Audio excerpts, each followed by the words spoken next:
All right, what's going on, brothers and sisters, friends and family? Much love to you guys out there.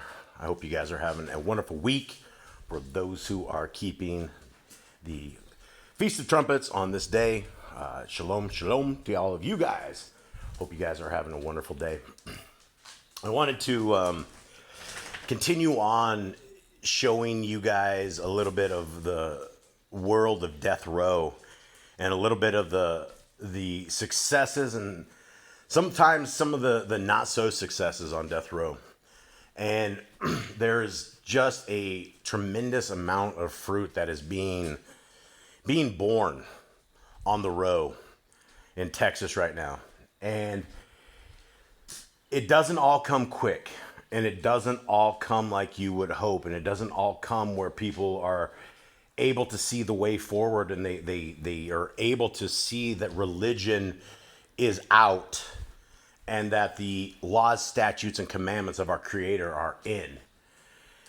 And so I've talked with you guys a little bit before about a brother. His name is Felix Rocha, and he is he came to the U.S. and ended up on death row as an illegal. He never came knowing English. The only English he's ever learned was in and around jail. And so when I first started writing him, it was broken English, and it still is broken English. Then we went back and forth between Google Translate and not. And this letter he just wrote, well, it's interesting. It's a very, very interesting. He did it all in English. And so it's one of these things that is it's hard really to fathom what life would be like in a little tiny box for decades and decades. And so I wanted to read this letter to you and ask if you guys will continue to lift up Felix in prayer and help him, because some of these brothers and sisters in death row, I mean, they literally just cry out and pleas for help. And, you know, the only help that we can do, and I'm not going to say the only help, but probably the greatest help, is that we lift up their name to our Creator. And we are, you know, I'm not going to stop with Felix. I'm going to work with him for as long as he's willing to work with me. But this is him pouring his heart and soul out. And I think it's worth listening to. And it's interesting, he goes, shalom, my friend, right? And so none of these guys even knew what the word shalom was. They all thought it was some Jewish thing. And I'm like, hey, it means peace. So he goes, shalom, my friend. Hello, how you doing? Hope you and your family doing well. Thanks for your e-message with a photo of you and your family. I see that you have a family. Hope the education of the schools is good for your sons. Hope is there. I hope it's there something in the USA. Yeah, and I'll explain to him. My kids are all homeschooled, so I homeschooled them from tiny kids all the way till I graduated them into all sorts of graduation stuff. So, yeah, they're schooled well. Continuing on. Well, thanks for all things you tell me and writing about the Bible. Yes, I like to read the Bible, but memory is not good to keep it nothing and remember the next day. I never have been good to remember things, especially in here, because in here I do many things to pass my time, like read magazines, newspapers, sometimes read books too. Most of the magazines and newspapers, my friend, in here let me read. I used to read many books before, but not anymore. When I being infected with the COVID since that time, I can't see too good anymore. I'll leave it at that. Well, I can't see too good anymore to read anymore. Well, read the books. It was some of those things I was like doing to pass my time. Visit. Now I'm trying not to read many things to not damage more my eyes. But I still read the Bible, no expected that I memorize all that you send me. So he basically say, don't expect him to remember. And I'm just, I go with these guys, I translate these scriptures, and I ask these guys, I'm like, look, we're supposed to know these things. We're supposed to memorize these laws, statutes, and commandments. We're supposed to write them on our heart, mind, and soul. And so I go with them sometimes 7 at a time, sometimes 10 at a time, sometimes a couple at a time. It depends on what I think the people are able to get with. And so I will He's basically saying don't expect much. But I'm not done with him.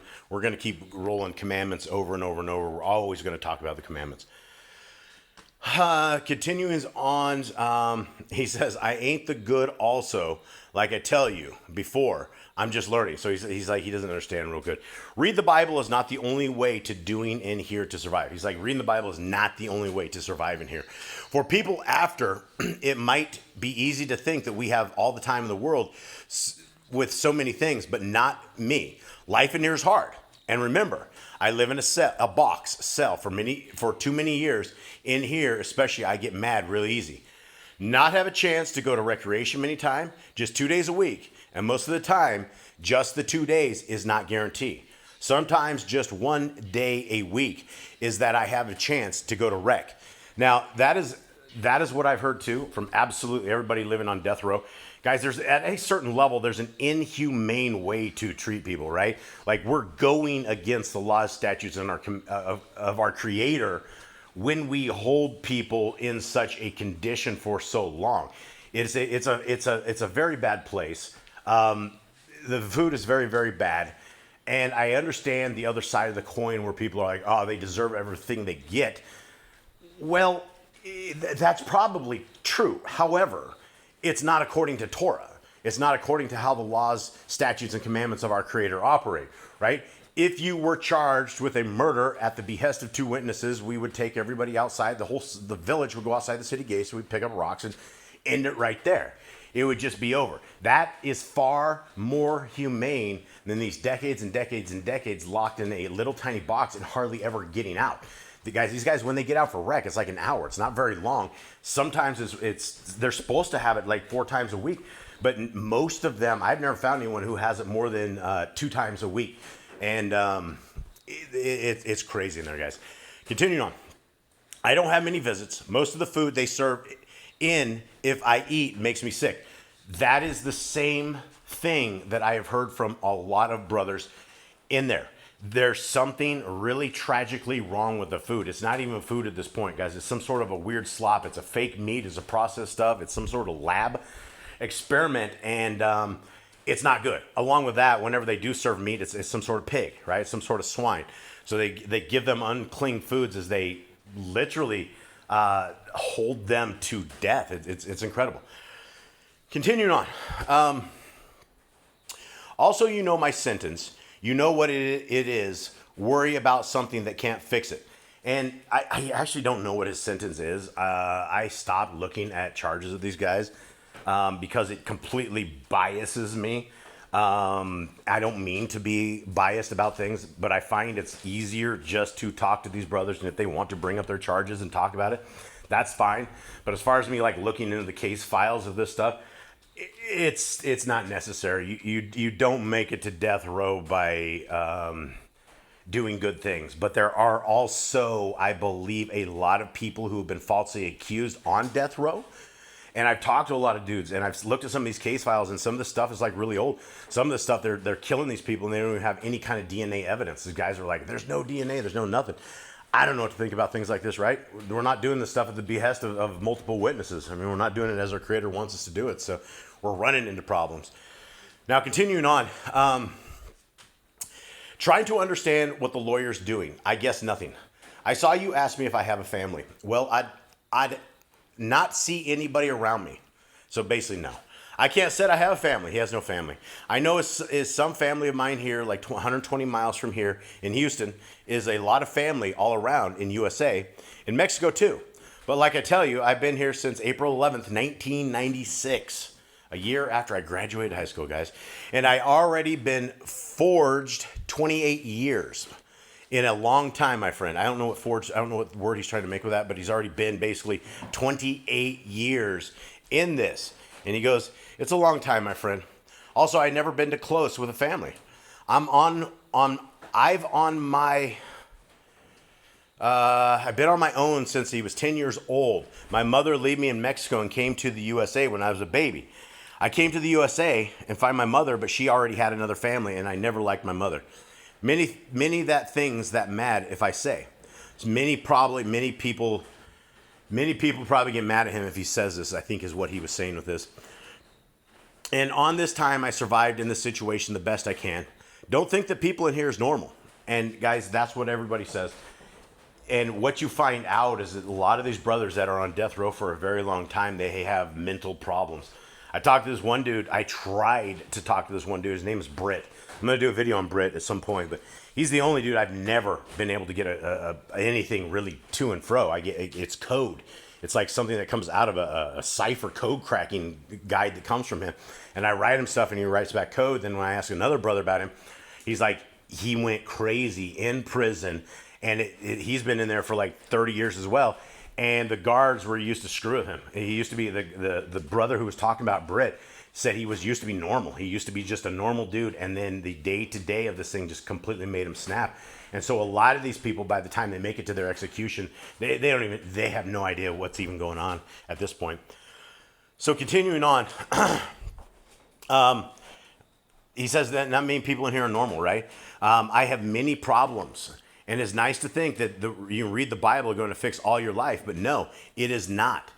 And so this is some of the stuff that, like, this is a frustrated person. And these are the times that, you know, he clearly says the Bible isn't going to save him. But this is where my fishing expedition is really, truly beginning, because we have to read with these brothers. And it's not going to save him. It's not going to get him out of there. It's not going to make, I don't think it's not going to make his current present time much better, right? If he could figure out the law, statutes, and commandments of our Creator and fall in love with them, I suppose it could make your time way better. But he's marked for death. He doesn't speak English. It's crazy. Let's continue on. It does sound like he speaks English, though, right? Because we're reading it right here. Close enough.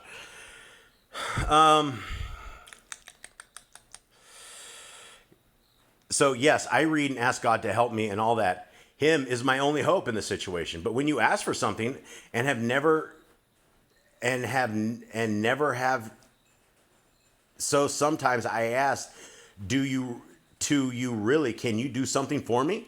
Show me you can take me out of this situation, right? And so I think he's talking about his talk with God. He's like, if you can help me, take me out of the situation. And as much as our Creator would absolutely do that and will open up prison walls, the problem is that when we are not astute in Torah, when we have not lived our lives in Torah and we do things contrary to what the scriptures tell us to do, we're going to end up in these man-made issues that we have. And so what, it's one of these things that a lot of these guys in there, even though they're the ones that did horrific crimes, they still blame Elohim Most High because of their frustration. And, you know, there's some brothers that have like really, really good attitudes. Like they are just on cloud nine, as they say, where they're doing their time. And like some of the brothers say, you either do time or the time does you. And this is one of these situations with the Felix that you can tell his frustration and you can see how much of a struggle he is, that he doesn't have people to talk to like this, right? Who does he have to vent with? Well, he's got Boss Clan, and he's got the people that have come in the name of the Creator of the universe who are willing to take him on and to love him and to show him something that I don't know if he's ever seen before. And I'm not going to let this guy go, right? Even when I'm dead, my kids will take over this part of the ministry, and all these guys will know that I'm gone, but there's still somebody there, right? This is what we're doing is we're committing our lives to these brothers, and I'm not going to let them down. Can you imagine getting close to these guys and showing them some love and then just disappearing and leaving them with that another echo, another tumbleweeds and wondering what in the world is going on the outside world, right? We're not going to do that to these guys. We're going to love these guys all the way to the end. So continuing on with this guy, our brother Felix. I've been waiting for so long. Many people in here believed in God. It don't matter. They still been executed. Since I've been in here, the state of Texas executed 550. Where is God? I believed in God, but in this life, this situation, also, we need money for good lawyer, money to buy food, to pay medical bills, to buy shoes, fans, radio, many things that to people after not make sense. Do you imagine being a Mexican that never going to school to learn English and been with a death sentence, and your lawyer visits you, and when he finds that you don't speak English, he ignores me and never tried to bring and remember interpreter just because he don't want to pay one. So trying to learn little English to understand what the lawyers say, trying to learn about the law and talk with the lawyer and not look too stupid, learn to ask things to the lawyer. Well, I'm here. I'm still alive. On this time, I'm mad. I think a dog need to go out. Me too. All this that make mad. Say hello to your family for me. And I think he means, please be patient with me. Just tell you how I feel. Rocha. So there you are, guys.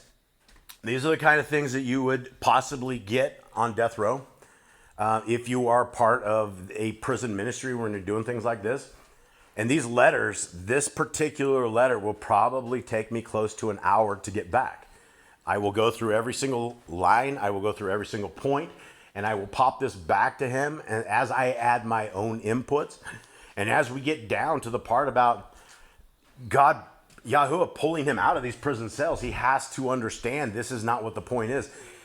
This is, and this is the same people, when Messiah came back in the day, everybody thought he was going to come with swords and shields, and he was going to come and deliver them out of this. And this isn't what it is. This is and always will be a path that we have to take and a journey that we have to take in this world that we are in here. This is our testing ground. This is where we have to be faithful to the Torah to ever get recommended for the kingdom to come, to ever be qualified to ever step within the same realm as our Messiah in a form of being on his side. Is we need to have clean hands, clean hearts, clean minds, clean souls. We need to build this kingdom. The kingdom will come when men are screaming the kingdom, when the people have told the world about the kingdom, and the world has the choice to accept it or not. And guys, if any one of you guys wanted to reach out to these brothers or sisters, I have lists of brothers and sisters. And to those who have become part of this ministry already, who are writing brothers and sisters, thank you guys. You guys, I am so humbled. There are other people out there who are willing to spend their time on this and to love our brothers and sisters in chains and give them a bit of hope. And that's what this is about. And so for those who want to help this ministry, simply buying the scriptures, simply buying a scriptures from YahScriptures.com, you are able to help us continue on. Every time that we communicate with these brothers and sisters in chains, the state of Texas or the state of whatever person it is, they tax you, right? It's the bare minimum is 44 cents. Arizona, I think you get a little bit better deal, but it's 44 cents letter out and 44 cents letter in. So all of these letters, all of this work, all of this is an actual operation, and it is a business for the kingdom. And so if you guys would like to be a part of this business for the kingdom, grab a Yah Scriptures, guys. Let your friends know about the Yah Scriptures. It's the greatest English translation that has ever been found, and we're using these as tools to get into our brothers and sisters in chains and to be able to deliver hope. And some of these guys on death row, some of these serial killers may actually be our brothers and sisters in the kingdom to come. You don't know. We do not know. We are